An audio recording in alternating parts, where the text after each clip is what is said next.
بسم الله الرحمن الرحيم. الحمد لله رب العالمين والعاقبة للمتقين والصلاة والسلام على نبينا محمد وعلى آله وأصحابه أجمعين.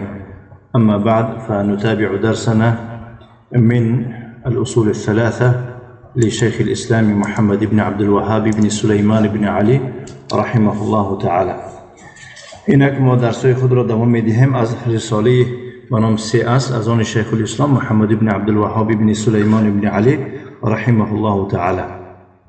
ما در درسای گذشته یعنی که دلیل ایمان گذاشتیم و یعنی که ارکان ایمان گذاشتیم.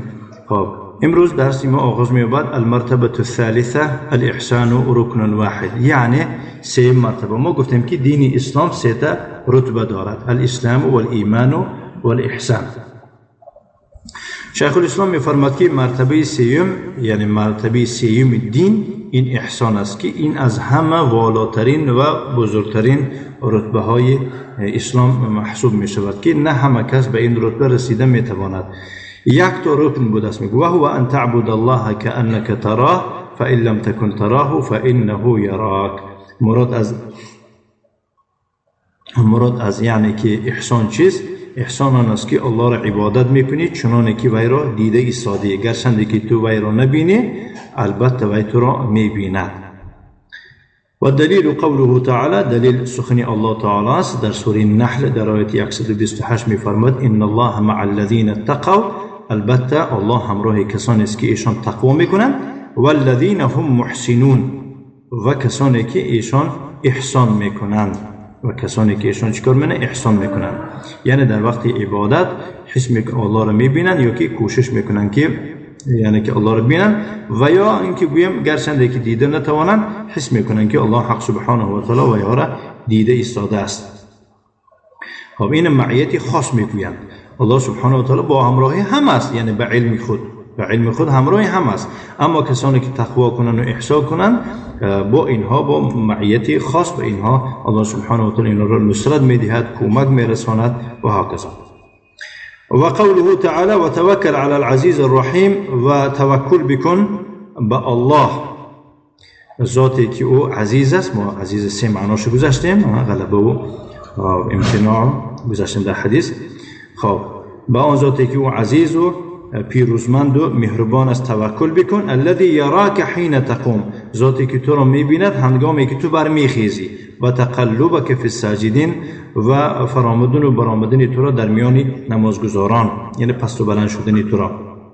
انه هو السمیع العلیم، هر آینه او شنوا و دانا است.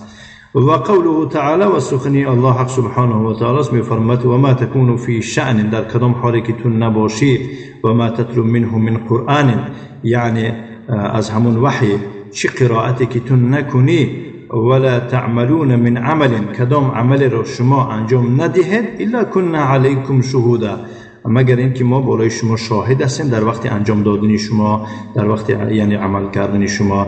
اذ تفیضون فیه، وقتی که شما همون کار دست میزنید.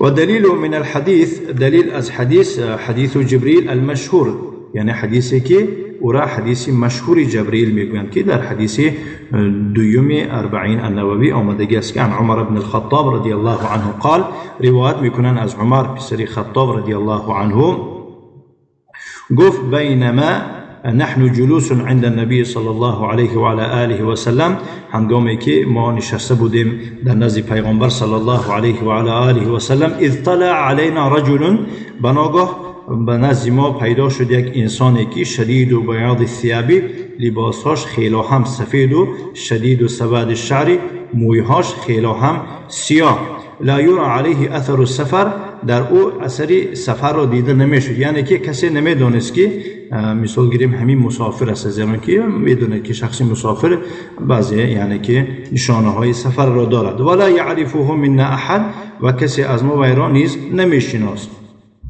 فجلس الى النبي صلی الله علیه و علی آله و سلم، در نتیجه در نزد پیغمبر صلی الله علیه و سلم آمده نشست. فاسند رکبتیه الی رکبتیه، زانوهای خود را آورده به زانوهای پیغمبر صلی الله علیه و سلم اتکا کرد، رسان. و وضع کفیه علی فخذیه، و دستهای خود را در رانهای خود گذاشت چنانکه در اتحیات میشینی. این آداب متعلم است در نزد تعلیم گیرنده. و قال یا محمد، و گفت ای محمد اخبرنی عن الاسلام، گفت ای محمد مرا در مورد یا که عقاید اسلام خبر بده.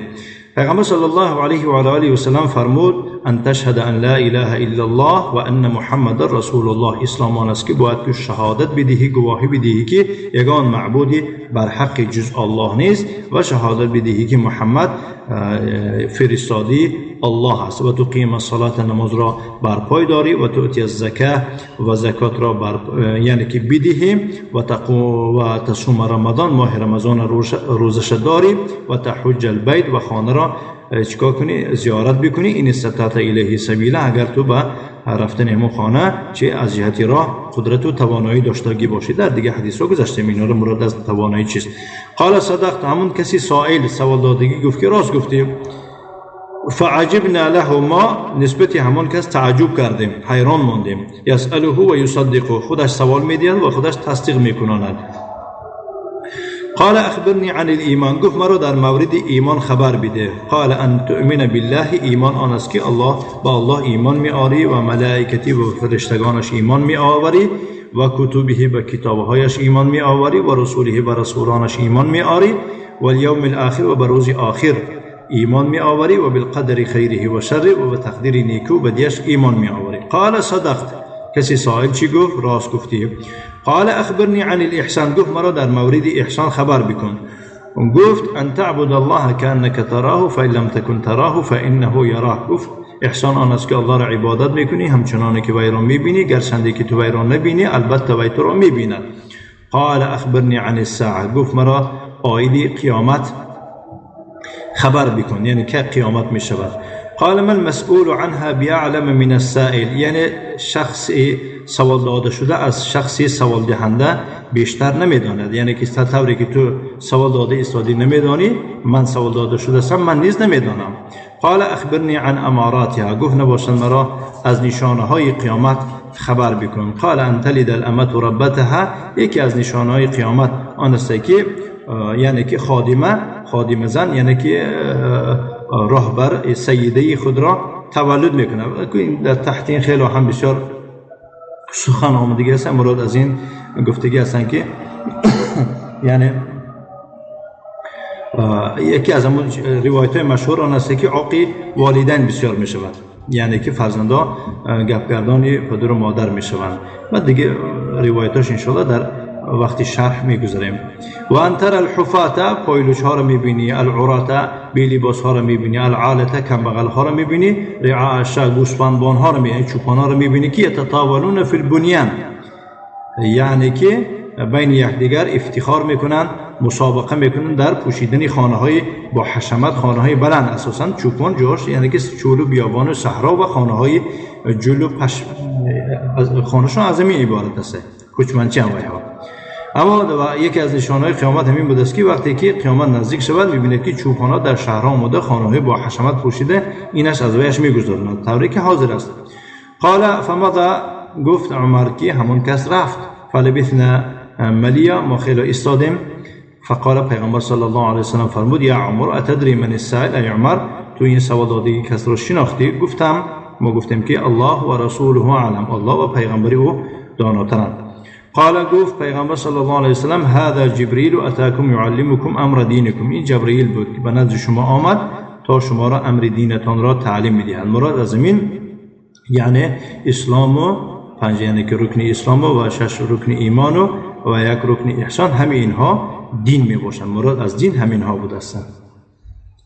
بله، این حدیث امام مسلم از حدیث عمر بن خطاب و نیز بخاری و دیگه از ابو هریره دیگه کسا روایت میکنند. و صلی الله وسلم علی نبینا محمد و علی آله و اصحابه وسلم تسلیما مزیدا و جزاکم الله خیرا و بارک الله فیکم.